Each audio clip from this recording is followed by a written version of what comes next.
what's up you guys? This is Rob from A Gay Guy Plays, and today on the Quick Draw we're gonna rock out with our axes out when we take a look at the Scindo Prime. Now, I'm gonna be honest with you, there is genuinely not too much to cover on this one. It was based on a simple weapon that had a simple premise: slaughter everything with a gigantic fucking axe. And of course look like a rock star when you're not wielding it. Now, the Scindo's Prime variant does not disappoint, as it fulfills both prerequisites in the most satisfying way. So, as with all Prime weapons, in an attempt to keep information as up-to-date as possible, I'm going to be leaving links to their drop tables in the description box below, because frankly, every time we get new Primes, that shit changes, so it's better safe than sorry. Now, the Scindo Prime's primary damage type is slashing, with a small but equal splash of puncture and impact. This means that it will rend fleshy targets with ease, but as always, toss on your elemental combos to ensure that you're dealing the optimal amount of damage, especially when it comes to shielded and armored targets. Okay, so the upgrade is very simple: more damage, slightly more speed, and a status chance increase to boot. It's currently tied with the Dragon Nakana with having the highest base melee damage in game. In fact, the two also share their attack speed and status chance. Of course, due to their stances, they do play extremely differently, so that's where the similarity ends. Now, when it came down to modding this, I actually realized the true beauty of this weapon. There are no tricks. There are no specialty builds that require a very specific synergy of mods. You build for damage, and in my case a little speed, because I'm still recovering from that whole Sheev incident. But beyond that, there's nothing else to think about.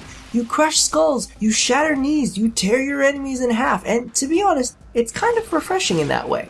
Now, speaking of simple things, can we talk?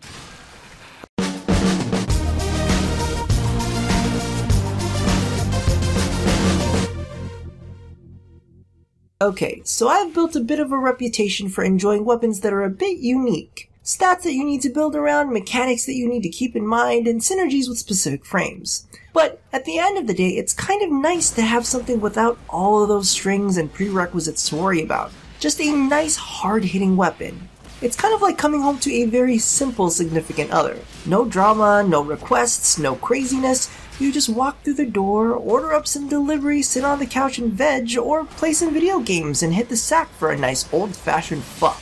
No whips, no chains, no handcuffs, no axe. Just getting plowed into oblivion until you can't see straight, or walk straight, or swallow solid food for the next few days. Yeah, that's a good night. Let's get back to the quick draw.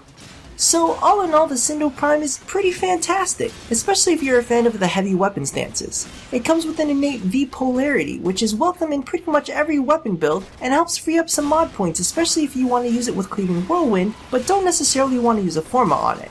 This one's easy to mod and makes for good old-fashioned slaughtering, so whether it's mashing enemies with metal or rocking your target with a shot to the face, this instrument of destruction definitely puts on one hell of a show.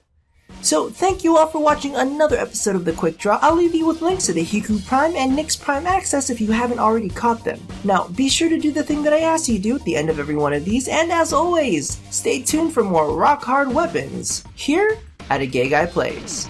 Okay, I know it's not Cleaving Whirlwind Spin to Win, but Rending Crane smashes the shit out of drones.